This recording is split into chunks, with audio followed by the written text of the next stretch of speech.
بسم اللہ الرحمن الرحیم۔ ایک نہایت ہی دلچسپ موضوع ہے۔ میں نے کوشش کی کہ کیا یہ موضوع ہمیں اس موضوع پر کوئی انٹرنیٹ پہ مواد ہے، یہ نہیں ملا مجھے، لیکن موضوع میں نے جو چنا جس پہ میں آپ سے بات کرنا چاہوں گا وہ بڑا ہی انٹرسٹنگ ہے اور میرے لیے وہ بہت ہی ایک دلچسپ موضوع ہے۔ اس کو انگریزی میں ہم یہ کہہ سکتے ہیں، اردو میں اس کا کوئی فریز نہیں بنی، ڈیلنگ ود ریزنس۔ آپ نے کسی کو کچھ کام کیا یا اپنے آپ کو کوئی کام کہا، آپ نے کسی سے کوئی بات کی اور کہ آپ نے یہ کیوں کیا، یا کام کہا کہ آپ یہ کر دیں، یا کسی کیے ہوئے کام کے اوپر آپ نے کہا کہ آپ نے کیوں کیا، تو وہ آگے سے ریزن کرتا ہے، جس کو ہم کہتے ہیں ریزننگ کرتا ہے۔ وہ آگے سے اس کی دلائل پیش کرتا ہے، وہ آگے سے بات کرتا ہے، بحث کرتا ہے۔ تو میں نے اس کا نام دیا کہ ڈیلنگ ود ریزنس۔ ایسے حالات میں ریزنس کے ساتھ کیسے ڈیل کیا جائے۔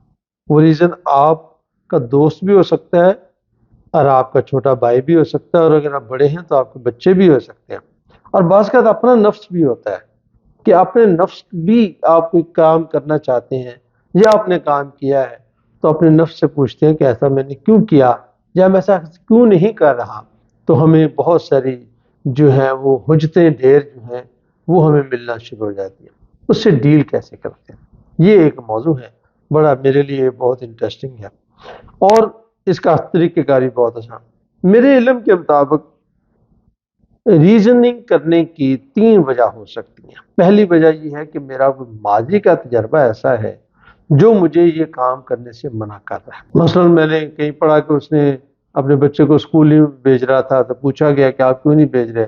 وہ کہتا ہے جی جتنے پڑھے لکھے لوگ ہیں سارے سب انہوں نے ملک بھی تباہ کیا، رشوت بھی لیتے ہیں، فراڈ بھی کرتے ہیں، اس لیے میں اس بچے کو نہیں بھیجتا۔ اب اس نے ریزن کی، آپ کیا کر سکتے ہیں؟ یہ وہ ریزن ہے جو اس کا پاسٹ، آپ یہ کھانا کھا لیں، نہیں جی میں نے نہیں کھانا کیونکہ میں نے پہلے کھایا تھا تو میرا پیٹ خراب ہو گیا۔ دوسرا خوف ہوتا ہے کہ اس کو یہ خوف ہوتا ہے کہ اگر میں نے یہ کام کیا اور اگر میں نے یہ بات مان لی تو مجھے نقصان ہو سکتا ہے، مجھے پریشانی ہو سکتی ہے۔ میں نے کسی سے کہا کہ آپ یہ کام شروع کر لیں، اس نے آگے سے ریزننگ شروع کی، نہیں مجھے اس میں نقصان ہو جائے گا، اس کو خوف تھا۔ اور تیسری بات جو ہے وہ اس کی دلچسپی نہیں تھی۔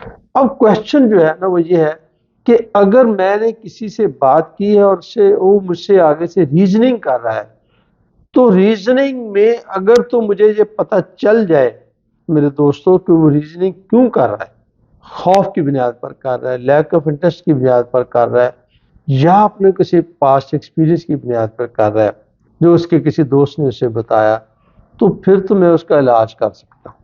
اگر میں یہ نہیں معلوم کرتا تو پھر میں علاج نہیں کر سکتا۔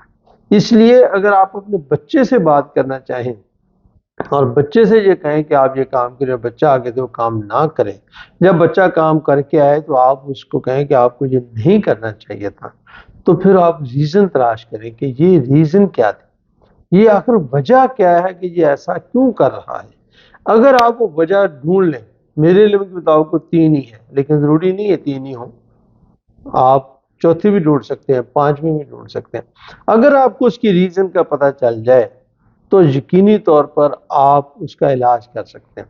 لیکن اس کو تو پرانا ایکسپیرینس ہے اور آپ اسے کہہ رہے ہیں کہ تم ڈر کیوں رہے ہو، جبکہ وہ پرانا ایکسپیرینس جب تک اس کے دماغ میں موجود ہے، جب تک آپ اس کا علاج نہیں کرتے کہ بھی اچھا وہ جو ایکسپیرینس تمہیں ہوا تھا کرنے سے اس کی ریزن کچھ اور تھی، اس وقت حالات کچھ اور تھے، انوائرمنٹ کچھ اور تھا، ہم وہ کاروبار اس لیے فیل ہو گیا تھا کہ ہمارے پاس مناسب سرمایہ نہیں تھا، یا ہمارے پاس مناسب تجربہ نہیں تھا، یا ہماری دکان ہم نے غلط جگہ پہ لے لی تھی۔ اب جو میں آپ سے بات کر رہا ہوں وہ میں بات یہ کر رہا ہوں کہ اب حالات بدل گئے ہیں، لیکن اگر اس کو خوف اے کا ہو اور علاج اب بی کا کرے تو پھر نہیں ہو سکتا۔ اس لیے جب کوئی آپ سے ریزننگ کرے تو بجائے اس کے کہ بھی آپ اس کے ساتھ اپنی مرضی کے مطابق ڈیل کریں، آپ کو چاہیے کہ وہ ریزن تلاش کریں، ریزن تلاش کریں اور ریزن کا پھر علاج کریں۔ جب آپ ریزن کا علاج کریں گے تو انشاءاللہ وہ آپ پر خود آ کر کہے گا کہ مجھے یہ کام کرنا ہے اور مجھے یہ کام شوق سے کرنا ہے۔ تو یہ انشاءاللہ العزیز آپ اس کو بہت اچھے طریقے سے بالکل کر سکتے ہیں۔ میرا خیال یہ ایک تھوڑی سی مشکل بات ہے لیکن میرے لیے بڑی ہی دلچسپ بات ہے، اور اس کا لٹریچر میں مجھے بہت زیادہ مواد نہیں ملا، بس جو میں نے سوچا آپ کے سامنے رکھ دیا۔ بات آپ کو ہماری اچھی لگے تو آگے پہنچانے میں ہماری مدد کریں۔ جزاک اللہ خیر۔